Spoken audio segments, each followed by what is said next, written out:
Il y a quelques semaines, j'ai posté une vidéo sur les pires vengeances d'employés. Et honnêtement, je pensais pas que ça vous plairait autant. Vous avez été très nombreux à me demander un épisode 2. Alors j'ai fouillé. Et je vais être très clair avec vous, ce que j'ai trouvé cette fois-ci, c'est encore pire que la dernière fois. Je vous ai dégoté 3 histoires, chacune plus folle que la précédente. Donc installez-vous, parce qu'on est parti.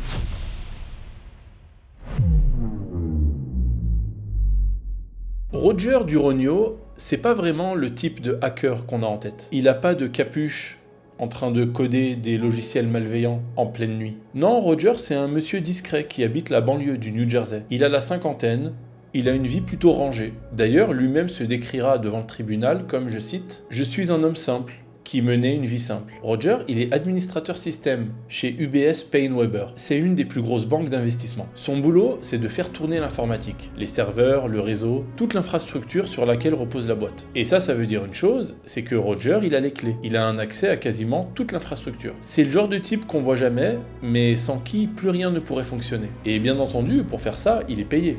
Très bien payé même. Il tourne autour de 175 000 $ par an, qui se décompose en 125 000 $ de salaire de base et environ 50 000 $ de prime annuelle. C'est ce qu'il touche en tant que bonus chaque année. Sauf qu'en février 2002, quand sa prime tombe, elle est environ 15 000 $ en dessous de ce qu'il touche habituellement. Et ça, pour Roger, ça passe pas. Bon, pour tout le monde, naturellement, c'est une déception. On râle, mais on passe à autre chose. Le bonus est moins élevé cette année, c'est chiant, mais c'est comme ça. Sauf que pour Roger, c'est une véritable trahison. Donc dès qu'il prend connaissance de son bonus, il court voir sa direction, il se plaint, et là, il leur pose un ultimatum. Soit vous me signez un contrat annuel à 175 000 $, peu importe le bonus, soit je m'en vais. Et il veut ça aujourd'hui. Bien entendu, c'était prévisible, mais face à cet ultimatum, la banque refuse. Alors Roger tient parole, il pose sa démission. Le 22 février, on le raccompagne jusqu'à la sortie, on désactive son badge, c'est le protocole. Est-ce que c'est la fin de l'histoire? Juste un mec vexé qui a claqué la porte? Ça, c'est ce que tout le monde a cru. Parce que ce que la banque ignore, c'est ce que Roger a fait en sortant. Quand il a quitté la banque pour la dernière fois, il n'est pas rentré chez lui, non.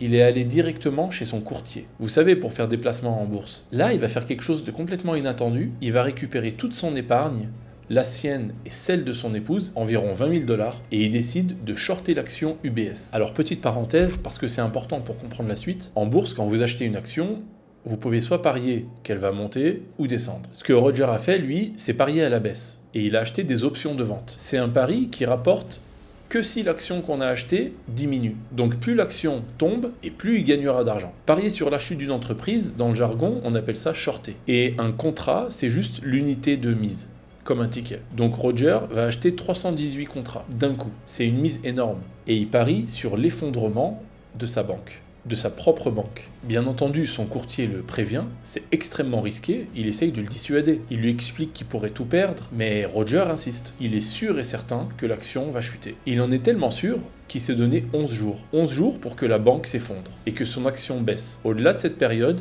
ses options expireront et il gagnera rien du tout. Il aura juste perdu son argent. Là, la question qu'on se pose tous, comment est-ce qu'on peut miser toute son épargne et celle de sa femme sur une potentielle catastrophe qui n'a pas encore eu lieu? Comment est-ce qu'il peut en être aussi sûr? Le truc, c'est que pour Roger, cette catastrophe, elle est déjà programmée, au sens propre. Et d'ailleurs, elle était même programmée bien avant qu'il pose son ultimatum à la banque. Bien avant qu'il parle de démissionner. Et pour ça, on doit faire un petit retour en arrière. Le jour où Roger a reçu son bonus, qui était plus bas que ce qu'il recevait habituellement, il n'a pas tout de suite fait une crise. Le soir, il s'est tranquillement installé chez lui, et il s'est connecté à distance au réseau de la banque, avec ses accès. Ceux qu'on lui a confiés. Et là, il a rédigé un programme, environ 50 à 70 lignes de code. Et ce qu'il a rédigé, c'est ce qu'on appelle une bombe logique. Le principe, il est très simple, mais il est destructeur. Le programme reste endormi, invisible, et il fait qu'une chose, compter les mois, les jours, les heures, les minutes. Et à la seconde prévue, il se réveille, d'un coup, et il commence à tout effacer, fichier après fichier, dossier après dossier. Le programme est conçu pour vider les machines de la banque, supprimer les données des serveurs, un par un, jusqu'à qu'il n'y ait plus rien à faire tourner. Donc Roger installe sa bombe logique sur près de 1000 ordinateurs du réseau, dans les agences de la banque à travers tout le pays, et tous réglés sur la même date, la même seconde. On est maintenant le 4 mars 2002. Il est 9h30 du matin, Ouverture de la bourse de New York. Wall Street se réveille et là, comme prévu, à 9h30, dans les agences UBS, un par un, les serveurs commencent à tomber. Au début, pour le premier serveur, on pense à une panne, mais un deuxième tombe, puis 10, puis des centaines. Partout dans le pays, en même temps, le programme se réveille et efface tous les fichiers. C'est près de 2000 serveurs qui sont à terre et 8000 courtiers qui, du jour au lendemain, ne peuvent plus rien faire. Bien entendu, dans la banque, c'est la crise totale, c'est le chaos complet. Toute la direction court à droite et à gauche pour essayer de rétablir le système et permettre à la banque de reprendre ses activités. Mais ce chaos va durer plusieurs jours. Impossible de rétablir les serveurs. Et pendant ce temps-là, au total, c'est plus de 3,1 millions de dollars de dégâts. Donc on peut le dire, la vengeance de Roger,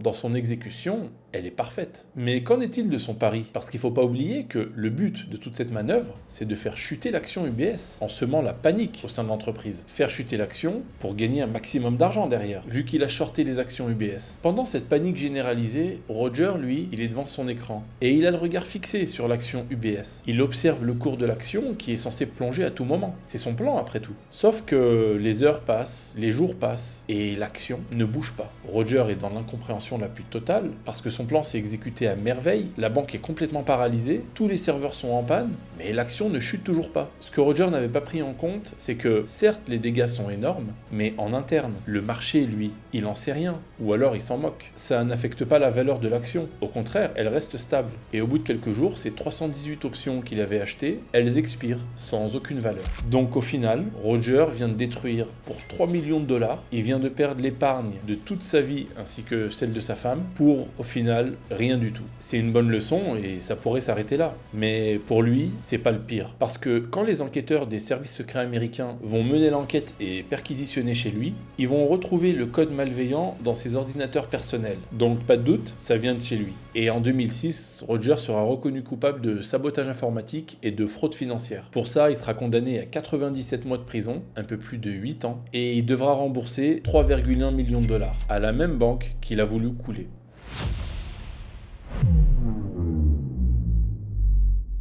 Notre premier protagoniste voulait de l'argent. Le deuxième, lui, il voulait pas un centime. Ce qu'il voulait, c'était simplement prouver quelque chose. Terry Childs travaille dans le domaine des réseaux. Et dans son domaine, c'est un des meilleurs. Il a toutes les certifications et à l'époque, ils sont pas nombreux à les avoir. Donc on peut dire que techniquement, Terry Childs, c'est un tueur. Et justement, il travaille pour une structure assez importante qui n'est autre que la ville de San Francisco. On l'a embauché en 2003 pour une mission bien précise, construire le nouveau réseau de la ville. Un réseau comme celui-là, c'est le système nerveux d'une ville. Tout passe dedans. Les emails des administrations, les fiches de paye des employés, les dossiers de la police, les registres de la prison. Et à San Francisco, ce réseau, il s'appelle le Fiber One. Et il relie entre eux des centaines de bâtiments et de services. Il fait transiter les données d'environ 60% de la ville. 60% des données d'une des plus grandes villes des États-Unis, sur une seule et même infrastructure. Et cette infrastructure, Terry ne fait pas qu'entretenir. Il l'a construite, quasiment seul, pendant des années. Pour lui, c'était véritablement son bébé. Et il en était tellement fier qu'en 2007, il a fait quelque chose que personne ne fait normalement. Il est allé déposer dessus un copyright à son nom. Alors, un copyright, à quoi ça sert? Ça sert à protéger une œuvre, comme un texte, une musique, un document. Le bémol, c'est que, habituellement, ça sert pas à protéger une infrastructure, et encore moins à garantir un accès exclusif à cette infrastructure. Donc ce que Terry fait enregistrer, c'est les plans et les configurations du réseau, toute la documentation technique. Il les présente comme son œuvre personnelle, sa prouesse d'artiste dans ses mots à lui. Donc, est-ce que ce bout de papier lui donne le moindre droit sur l'accès au réseau? Pas du tout. Les plans, il les a faits pour la ville de San Francisco, avec les moyens de la ville, sur son temps de travail. Donc son œuvre appartient à l'employeur, donc à la ville. Alors pourquoi déposer ce copyright? Parce que dans sa tête, ce réseau, c'est pas celui de la ville, c'est le sien, c'est sa création. Pendant des années, le réseau tient en place, l'infrastructure tourne, Terry fait son boulot, personne ne le dérange. Jusqu'à fin 2007, où deux événements vont se déclencher en même temps. Le premier événement, c'est que la ville va lancer un grand chantier. La direction de San Francisco a décidé de brancher les services de la police sur le Fiber One pour avoir un accès au niveau de l'État aux bases de données des forces de l'ordre. Et là, justement, la règle est très stricte. Toute personne qui touche à ce réseau doit se soumettre à une enquête, un contrôle du casier judiciaire. Là, un gros problème se pose. Parce que quand Terry a été embauché en 2003, on lui avait demandé s'il avait un passé judiciaire. Il avait répondu que non,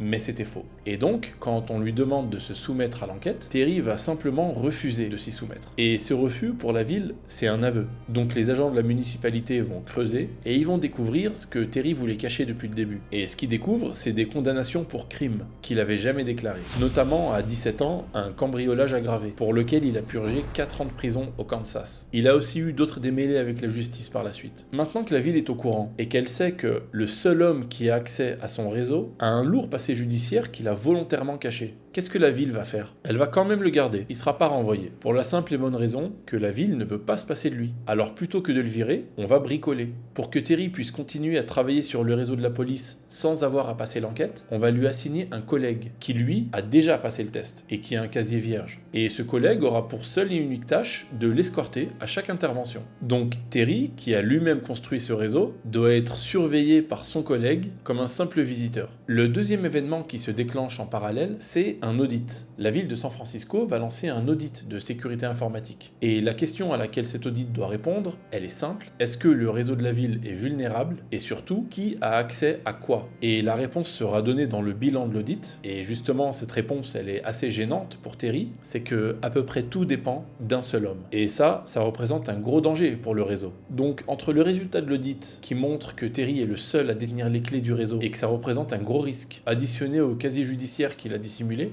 la direction de la ville va prendre une décision radicale. Ils veulent récupérer les accès et tout de suite. Le 9 juillet 2008, une réunion a lieu. Des employés de la ville y participent, dont Terry, et au bout du fil, un responsable, un certain Richard Robinson, qui va demander à Terry quelque chose de parfaitement normal: donne-nous les identifiants et les mots de passe des équipements du réseau. Logique, vu que ça lui appartient pas. Sauf que Richard ne va pas faire la demande en privé. Il la demande en plein meeting, devant une brochette de gens que Terry considère comme incompétents. Et Terry répondra non. Le responsable insiste, mais répondra encore non. Sa logique, selon lui, et c'est ce qu'il répétera jusqu'au bout, on ne donne jamais ses mots de passe. Et tous ces gens-là ne sont pas qualifiés pour les avoir, donc il refuse simplement de les communiquer. Suite à ça, le jour même, il sera suspendu pour insubordination. Là, il faut bien comprendre pourquoi est-ce que la ville est complètement piégée. En général, dans ces situations, un mot de passe qu'on voudrait pas donner, ça peut se contourner. Sur ce genre de matériel, il suffit en théorie de réinitialiser l'appareil, on le remet à zéro, on recharge la config, et on repart. C'est l'affaire de quelques minutes. Sauf que Terry avait pensé à tout, et il avait tout verrouillé. Premièrement, on le sait, mais c'était le seul à connaître les mots de passe. Ils étaient notés nulle part ailleurs, juste dans sa tête. En plus de ça, il avait désactivé sur les équipements la fonction qui permet justement de récupérer un mot de passe oublié. Autrement dit, pas de reset possible, pas de contournement, pas de plan B. La seule clé qui donne accès au réseau était dans la tête d'un homme qu'on venait de suspendre. Ce qu'il faut savoir, c'est que pendant ce temps-là, le réseau, lui, ne tombe pas, à aucun moment d'ailleurs. Les emails partent correctement, la police travaille, tout fonctionne. En tout cas, tant que rien ne tombe en panne. Donc tout a l'air d'aller bien. Donc San Francisco, en juillet 2008, c'est une ville qui tourne, mais que personne ne peut piloter. Surtout qu'une question tourne dans toutes les têtes à la mairie, on se demande, et s'il avait laissé un piège, du code caché, prêt à tout faire planter, mais impossible de vérifier, puisque personne ne peut entrer sur le réseau. Le 12 juillet 2008, la police arrête Terry. Chez lui, les enquêteurs vont tomber sur des plans détaillés du réseau de la ville. Ils vont aussi trouver environ 10 000 $ en liquide et des munitions. Là, il sera placé en garde à vue et on lui demandera les mots de passe. Mais cette fois, Terry va accepter et il va les donner à la police. On va les transmettre en urgence à l'équipe technique, donc les ingénieurs se connectent et ils tapent le code une première fois. Accès refusé. Ils vérifient qu'ils ont bien écrit, ils retapent, lettre par lettre, accès refusé. Encore et encore. Aucun des identifiants ni mot de passe ne fonctionne. Là, le constat est clair, Terry a menti. Il a donné des faux mots de passe. Faut savoir que la situation est tellement grave et que la ville a tellement peur de Terry qu'on va lui fixer une caution complètement hallucinante. 5 millions pour un seul homme dont la seule arme, c'est un mot de passe. Donc là, le bras de fer commence. Terry est en cellule, la ville, elle est verrouillée en dehors de son propre réseau et on l'interroge jour après jour. Mais il cédera pas, ni à ses chefs, ni à la police, ni au procureur. La situation restera bloquée plusieurs jours, jusqu'à ce qu'un jour, Terry, de nulle part, offre une ouverture. Il y a exactement une seule personne à qui il acceptera de parler. Et cette personne, c'est le maire, lui-même. Il veut lui parler en personne. Donc le 21 juillet 2008, tard le soir, le maire de San Francisco, Gavin Newsom, va se rendre à la prison. Les deux hommes vont rester seuls pendant une quinzaine de minutes. Et Terry dira que Gavin Newsom était la seule personne en qui il avait encore confiance. Pendant cette entrevue, Terry va donner les mots de passe au maire. Les vrais vrai cette fois. Donc le maire ressort et court transmettre les mots de passe aux techniciens qui vont essayer de se connecter. Et là, enfin, après 12 jours, la ville reprend le contrôle de son propre réseau. 12 jours de blocage, une caution à 5 millions, 4 chefs d'inculpation à l'encontre de Terry, tout ça solutionné par une petite entrevue de 15 minutes. Et c'est là que l'histoire elle devient vraiment intéressante parce que aujourd'hui encore, les gens divergent sur qui était vraiment Terry Childs. Pour l'accusation, c'est simple, c'était juste un criminel. Il a fait du sabotage. Il a volontairement privé la ville de l'accès à son réseau. Mais la défense, et même certains jurés, ont vu autre chose en lui. Parce que Terry, il a jamais rien cassé. Le réseau, il n'est pas tombé une seule seconde. Donc la manière dont il est présenté, c'est simplement comme quelqu'un qui était persuadé de faire son travail, c'est-à-dire protéger coûte que coûte le système qu'il avait bâti. Un des jurés, qui est lui-même ingénieur réseau, résumera la situation de la manière suivante. Il dira « C'est l'histoire d'un homme mis dans une position impossible ». C'est-à-dire qu'on a demandé à un ingénieur réseau, dont le travail est de protéger le réseau, de communiquer les accès du réseau en public. Voilà pourquoi il aurait refusé. Quelle que soit l'image qu'on s'en fera, ce qu'on retiendra, c'est que Terry ne voulait pas d'argent. Il n'a rien détruit. Sa vengeance à lui, c'était de prouver une chose. Sans lui, ils étaient rien. Et pendant 12 jours, toute la ville de San Francisco l'a ressenti. En avril 2010, Terry sera reconnu coupable d'un seul chef d'inculpation, avoir privé la ville de l'accès à son réseau. Il sera condamné à 4 ans de prison et devra rembourser près d'1,5 million de dollars à la ville de San Francisco. Il ressortira libre en 2011.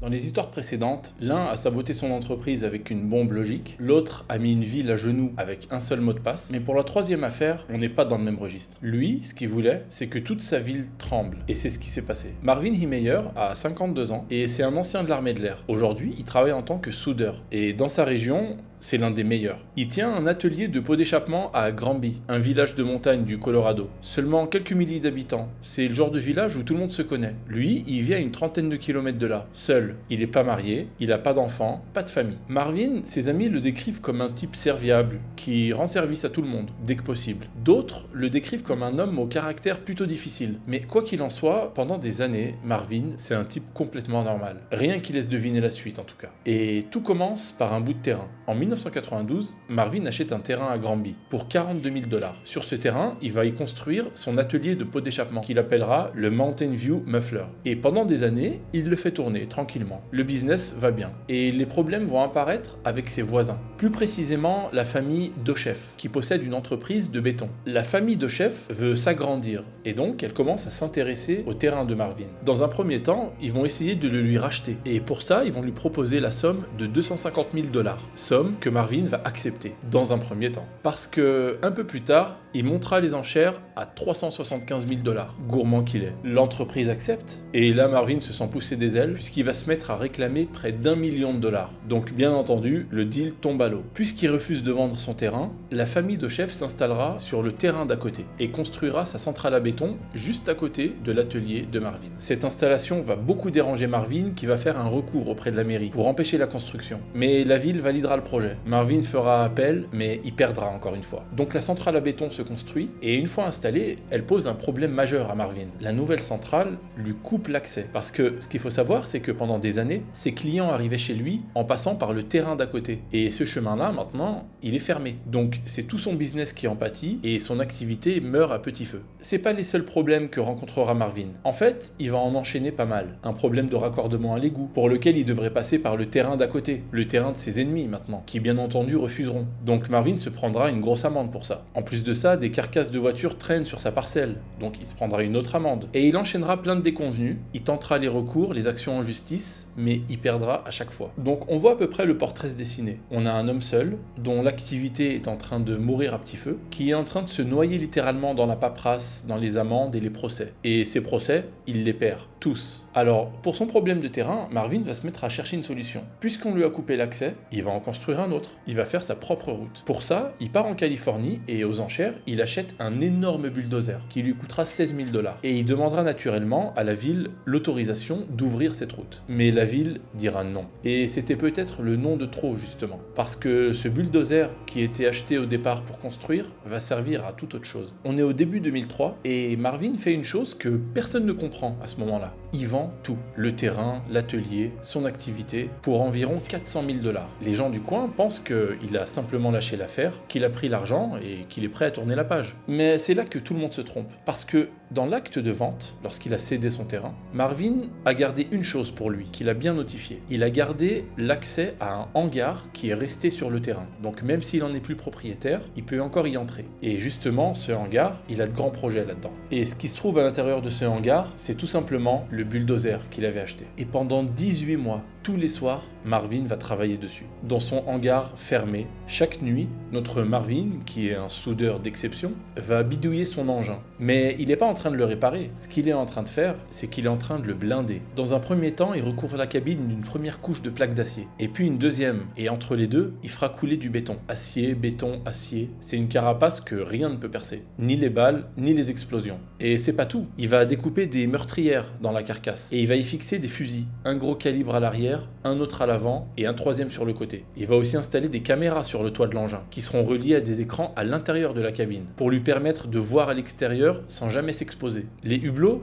il les remplace par des vitres pare-balles sur plusieurs épaisseurs. Est-ce que vous voyez dans quelle direction on se dirige? Il va même s'installer la clim pour pouvoir rester longtemps à l'intérieur de sa boîte d'acier. Donc cet homme, il n'est pas en train de bricoler un engin de chantier, il est en train de construire une véritable forteresse mobile, un char d'assaut. D'ailleurs, sur ses enregistrements, il l'appellera mon tank. Parce que oui, pendant tout ce temps, Marvin parle. Il s'enregistre pendant des heures. Et dans ses cassettes, il y déballe toute sa colère, toutes ses frustrations et tout son plan. Il parle aussi de la révélation qu'il pense avoir eue, de cette mission divine qui lui a été assignée. Il est en train de partir en vrille complet. Et il est très sérieux dans son délire, parce que pour lui, le fait qu'il n'ait pas eu de femme ou d'enfant, c'était le plan divin. C'était pour lui permettre d'accomplir ce qu'il s'apprêtait à faire. Dernier détail, peut-être le plus terrifiant, c'est que Marvin a conçu sa cabine pour se refermer sur lui-même, de l'intérieur, définitivement. Plus moyen de sortir. D'ailleurs, un des policiers résumera l'affaire en disant « À la seconde où il a rabattu ce couvercle, il savait qu'il ne ressortirait jamais. » Parce que Marvin, il prépare pas une évasion,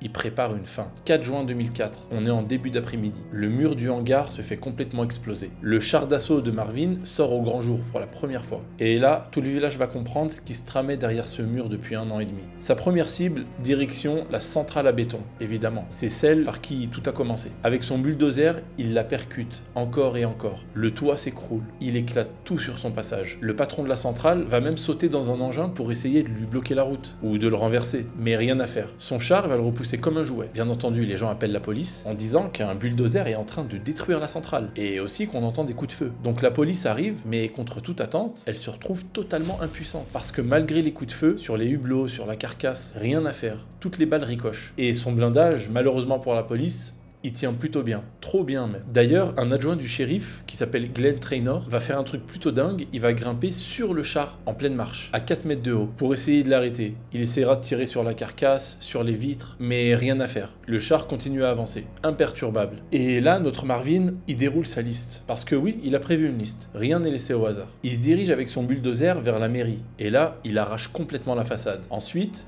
il se dirige au siège de la compagnie d'électricité, où travaillent 2 anciens élus. Ensuite, il s'attaque à la banque, puis au journal local. Il s'attaquera ensuite à la maison d'un ancien maire. Un par un, les bâtiments de ceux que Marvin tient pour responsables se font démolir. Et la police à côté essaye absolument tout. Des tirs à balles perforantes, des fusils de gros calibre avec des munitions anti-chars. Mais rien à faire, rien ne passe. Des habitants vont même essayer de le bloquer avec d'autres engins de chantier. Mais il défonce tout sur son passage. Toute la ville face à un seul homme enfermé dans un engin de guerre et personne ne peut l'arrêter. Par la suite, Marvin va descendre vers un dépôt de gaz. Son but, c'est de faire exploser les énormes citernes de propane qui s'y trouvent. S'il arrive à les toucher, c'est tout le quartier qui saute. Mais heureusement pour les habitants, il y a un détail que Marvin, bien que très méticuleux, a raté. Le seul problème dans son engin, c'est que les armes qu'il a fixées dans les meurtrières sont pas du tout coordonnées avec les caméras qui sont à l'extérieur. Résultat, il peut pas vraiment viser. Il voit une cible sur son écran, mais son fusil, lui, il pointe à côté. Et donc, quand il essaye de tirer sur les citernes de gaz, il les manque toutes. Et bien heureusement d'ailleurs.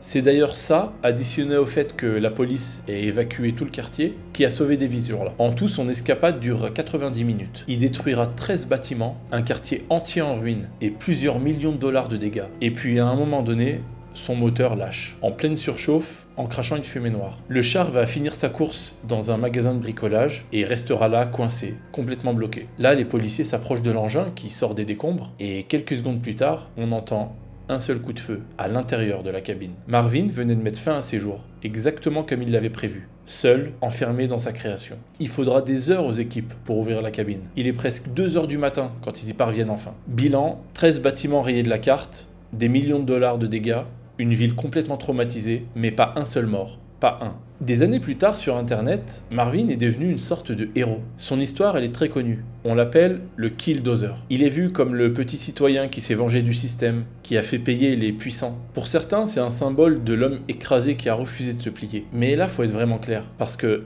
c'est pas du tout le cas. C'est pas du tout un héros. Il s'est préparé pendant 18 mois. Il s'est enfermé volontairement dans un cercueil d'acier, en sachant qu'il en ressortirait jamais vivant. Sans oublier qu'il a tenté de faire du mal aux gens, aux citoyens, puisqu'il a tiré sur ces citernes de gaz, même s'il les a manquées. Il savait que la ville était habitée, mais il a quand même tenté. Et s'il a tué personne ce jour-là, c'est pas par sa bonne volonté. C'est parce qu'il avait simplement mal réglé ses fusils et ses caméras. À seulement quelques mètres près, ça aurait été un véritable massacre. Donc non, c'est pas un héros. Et au fond, qu'est-ce qu'il a gagné? Rien du tout. La centrale, elle a été reconstruite. La ville aussi. Les gens qui détestaient sont toujours là. La seule chose qu'il a détruite pour de bon, c'est lui-même.